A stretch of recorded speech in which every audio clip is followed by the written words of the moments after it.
दोस्तों second part है जिसमें मैंने वादा किया था कि कितने क्वेश्चनों पर मेरिट जाएगी, मेरिट क्या रहने वाली है और सबसे महत्वपूर्ण दोस्तों कि कौन कौन से क्वेश्चनों पर आपको बोनस अंक मिलेगा। आपने आंसर की से मैच कर लिए होंगे।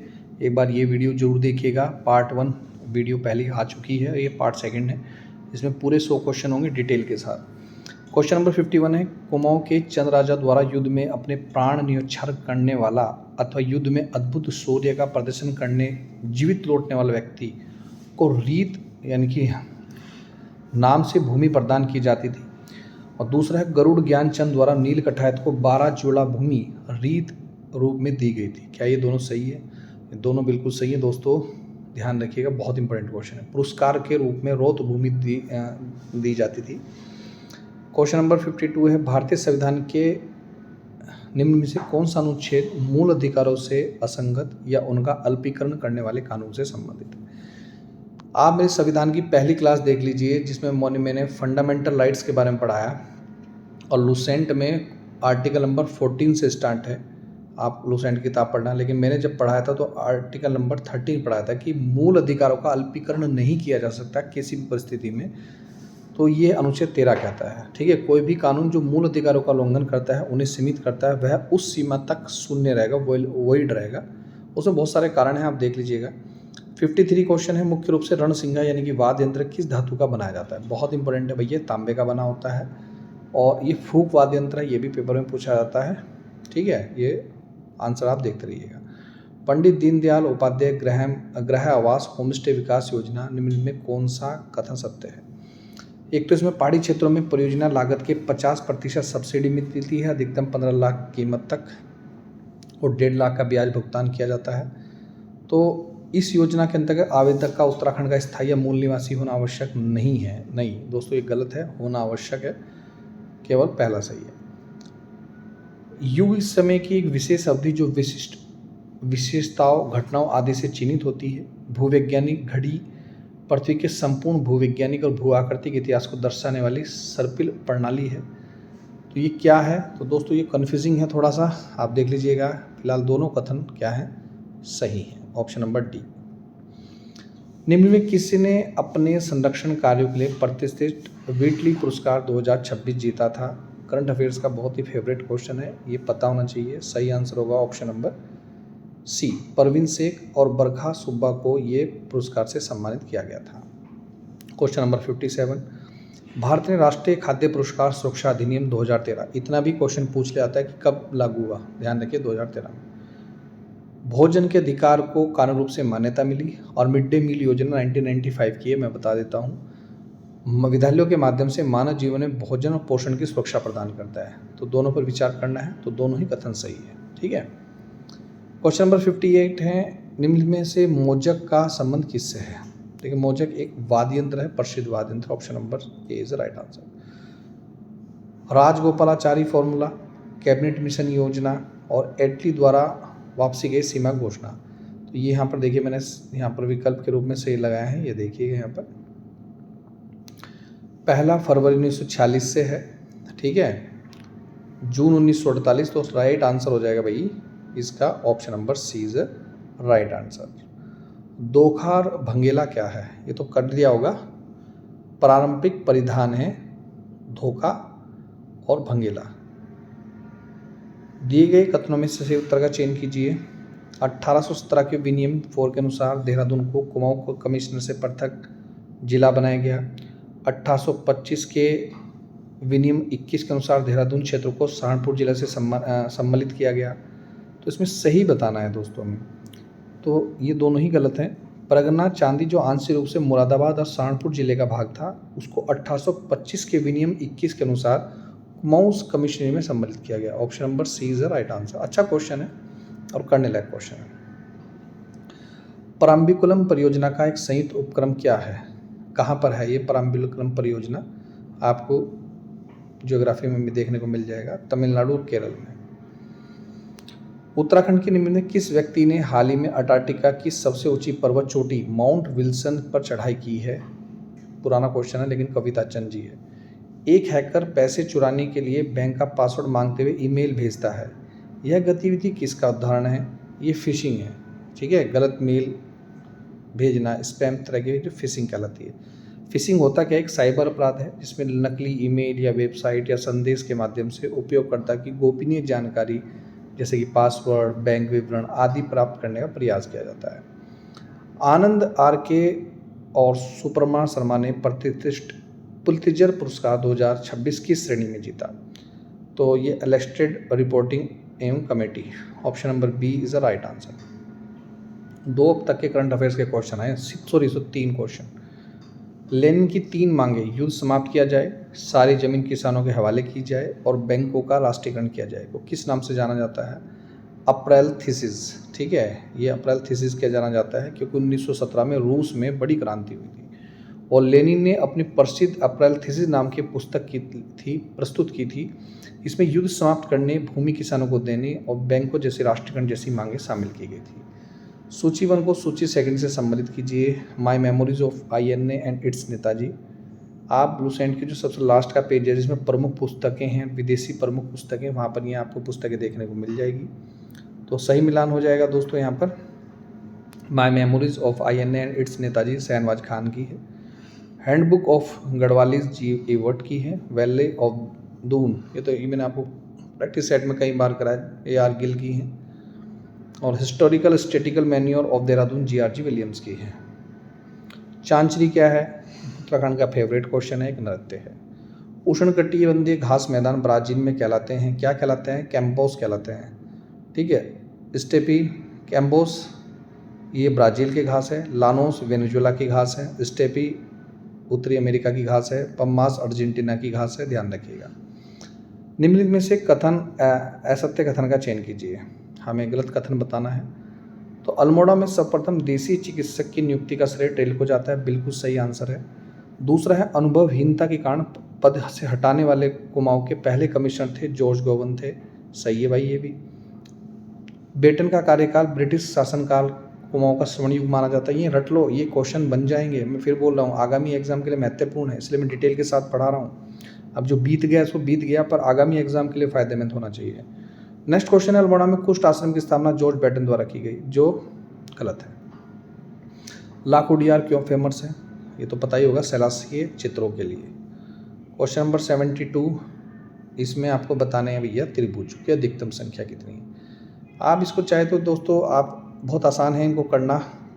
देखिए, एक त्रिभुज ये हो गया, एक त्रिभुज ये हो गया 2, और एक पूरा ये 3 हो गया यहाँ तक, एक ये 4 हो गया। इसमें नंबरिंग भी आप डाल सकते हैं ऐसे, तो आपको थोड़ा सा तो ये आइडिया मिल ही जाएगा। तो जितने त्रिभुज होते हैं उसका दुगना तो कर ही लें, यानी कि 18 से कम होंगे, ये ध्यान रखिए। तो फिलहाल इसका सही आंसर 15 होगा। जनवरी 2026 में NCRB द्वारा जारी ICGS रैंकिंग 2.0 में प्रथम स्थान किस राज्य ने प्राप्त किया था? पेपर बहुत अच्छा था भाई, उत्तराखंड ने। ठीक है, ये NCRB क्या है? ये पुलिस, न्यायालय, जेल और अभियोजन तंत्र के डिजिटल एकीकरण को दर्शाता है। प्रयाग स्तंभ लेख के लेखक हरिशेन निम्न में किस एक पद पर कार्य नहीं करता था?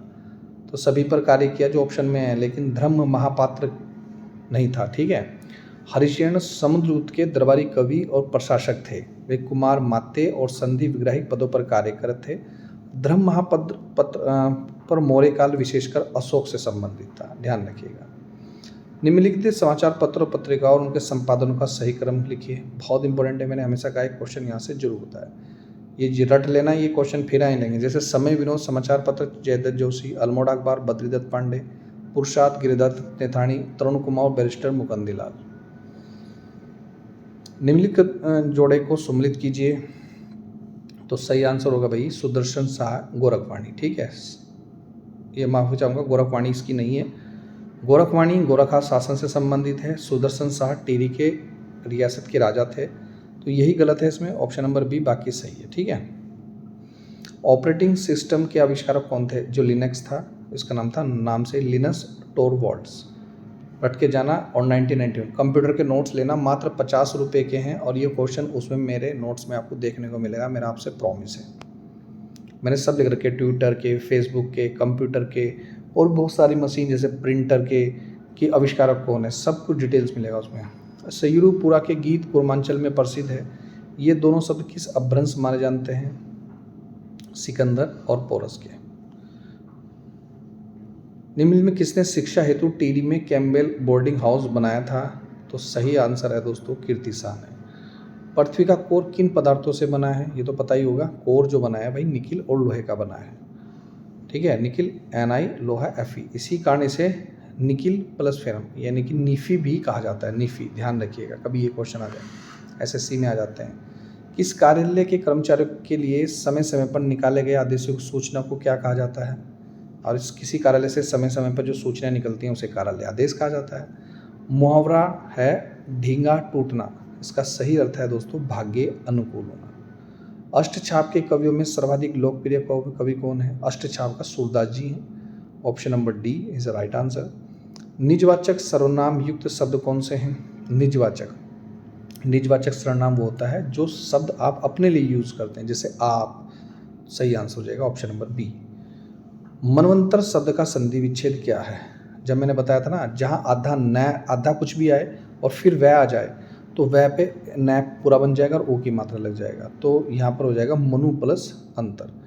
तो फिलहाल ये क्वेश्चन नंबर 85 दोस्तों क्या हो सकता है? चेंज हो सकता है, ध्यान रखिएगा। ठीक है, 2 क्वेश्चन बता दिए मैंने। किसी विशिष्ट समाचार पत्र पर विशेष विचारात्मक टिप्पणी क्या कहलाती है? अगर आप टिप्पणी करती हैं तो उसे संपादकीय कहलाते हैं, संपादकीय। क्वेश्चन नंबर 87, स्मृति निर्झर निबंध के रचनाकार कौन है? देखिए हमेशा इस टाइप के क्वेश्चन जरूर पूछता है आयोग, तो वो सही है पीताम्बर बर्तवाल। ये 50 रुपये की साहित्य वाले आपको पार्ट मिल जाएगा हमारे नोट्स में। उत्तराखंड के जितने भी साहित्यकार हैं उनकी पूरी डिटेल्स मिल जाएंगी, जीवन मरण और उनकी महत्वपूर्ण रचनाएं सब मिल जाएगा। खरीदिएगा जरूर और मज़ा आएगा आपको पढ़ने में। कामदेव शब्द का पर्यायवाची शब्द नहीं है। कौन कामदेव का पर्यायवाची शब्द नहीं है? वो भैया अनिल है। नवगति नवलिये ताल छंद नाव पंक्तियों के रचनाकार कौन है? इस बार ये वाले क्वेश्चन ज़्यादा पूछे गए। सही आंसर है भैया सूर्यकांत त्रिपाठी, जो नव चेतना और नवनीनता का संदेश लेती है। निम्न शुद्ध वर्तनी कौन सी है?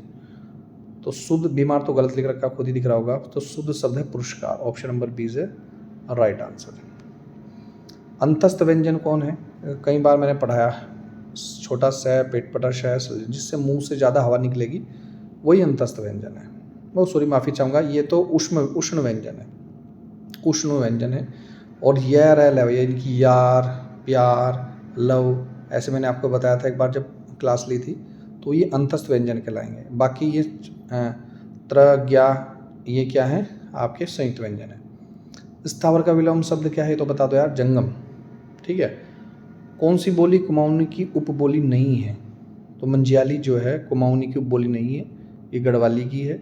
बाकी सोरियाली, अस्कोटी, दनपुरिया, मेरे नोट्स का जो लास्ट बिल्कुल लास्ट चलता है, जब नोट्स खत्म होने वाले होते हैं, लास्ट पेज पे पूरी डिटेल्स लिख रखी कुमाऊनी गढ़वाली की बोली और कहाँ कहाँ किस किस क्षेत्र में बोली जाती है और कौन सी जाति बोलती है, सब कुछ उसमें डिटेल्स है।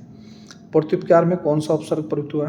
प्रति शब्द। Option number D is the right answer. Ganga गए गंगादास और जमुना गए जमुनादास। लोकर्थी का सही अर्थ क्या है? ये है दोस्तों अवसरवादी। ऐसे लोकतीय ऐसे व्यक्ति के लिए प्रयोग किए जाते हैं जो परिस्थिति के अनुसार अपना पक्ष हमेशा बदल देता है। कौन सा शुद्ध वाक्य है? छांटिए। सुभद्रा कुमारी चौहान हिंदी की सुप्रसिद्ध कवित्री थी, बिल्कुल सही है।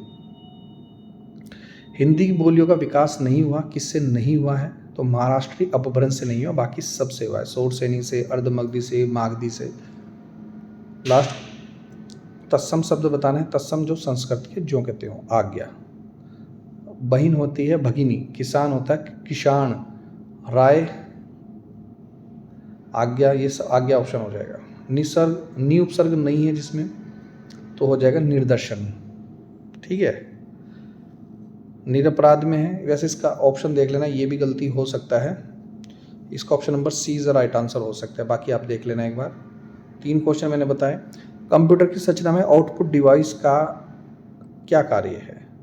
सेंट्रल प्रोसेसिंग यूनिट से डेटा प्राप्त करना और मानव द्वारा पढ़ने योग्य बनाना। ठीक है, तो दोस्तों कैसा लगा आपको हमारा paper analysis? A to Z channel को फॉलो करो, सब्सक्राइब करें। 14 जून 2026 को आयोजित हुई थी स्नातक स्तरीय परीक्षा। अब मैं थोड़ा बता दूं, जिसमें सामान्य अध्ययन, समसामयिक घटना के कुछ प्रश्न चुनौतीपूर्ण रहे हैं। इसमें जो जर्नल की संभावित कट ऑफ है ये थोड़ी मैं कम कम मतलब समझना, संभावित 68 से 75। तो फिलहाल जो मेरी कट ऑफ है आंसर के आने के बाद 1-2 बच्चों के मार्क्स ज़रूर कम हुए होंगे। तो यहाँ पर मेरी कट ऑफ है, जिसके भी 75 प्लस हैं वो भाई फाइनल सिलेक्शन ले जा सकता है, ठीक है। इसलिए ये बीच वाला मत करिए। बीच वाला मैंने इसलिए लिखा 68 से 75 वाले का मतलब है भाई तेरी तैयारी बहुत अच्छी है, चाहे कोई भी बहन हो भाई हो, तेरी तैयारी बहुत अच्छी है और निश्चित रूप से आपका सिलेक्शन होगा। ये आपको मेरा कहना है। अगर आप इस रेंज में आ रहे हैं तो आपकी नौकरी तो 100% लगेगी। अगर आप इस रेंज में भी नहीं आ रहे हैं इस पेपर में, तो भाई तैयारी में कहीं ना कहीं कमियां हैं, खामियां हैं, उसे आपको ढूंढना पड़ेगा। फिलहाल मेरे अकॉर्डिंग जनरल की कट ऑफ 75 प्लस रह सकती है, ओबीसी की 70 प्लस रह सकती है, एससी 65 प्लस रह सकता है, अनुसूचित जाति 62 प्लस रह सकता है, आर्थिक रूप से कमजोर 72 प्लस रह सकता है। परीक्षा का स्तर पिछले वर्ष की तुलना में थोड़ा संतुलित रहा है, इसमें कोई शक नहीं है। अच्छे क्वेश्चन पूछे गए, रिक्तियों की संख्या पर्याप्त रहती तो कट ऑफ मध्यम स्तर पर रहने की संभावना थी, क्योंकि वाकई में पदों की संख्या कम है। किसी भी सूरत में दोस्तों 70% से मेरिट कम नहीं रहने वाली। बाकी दोस्तों आई होप देखते हैं क्या होता है। अपने विचार जरूर साझा कीजिए। मिलता हूँ नेक्स्ट वीडियो में। वीडियो देखने दोस्तों धन्यवाद। जय हिंद, जय भारत।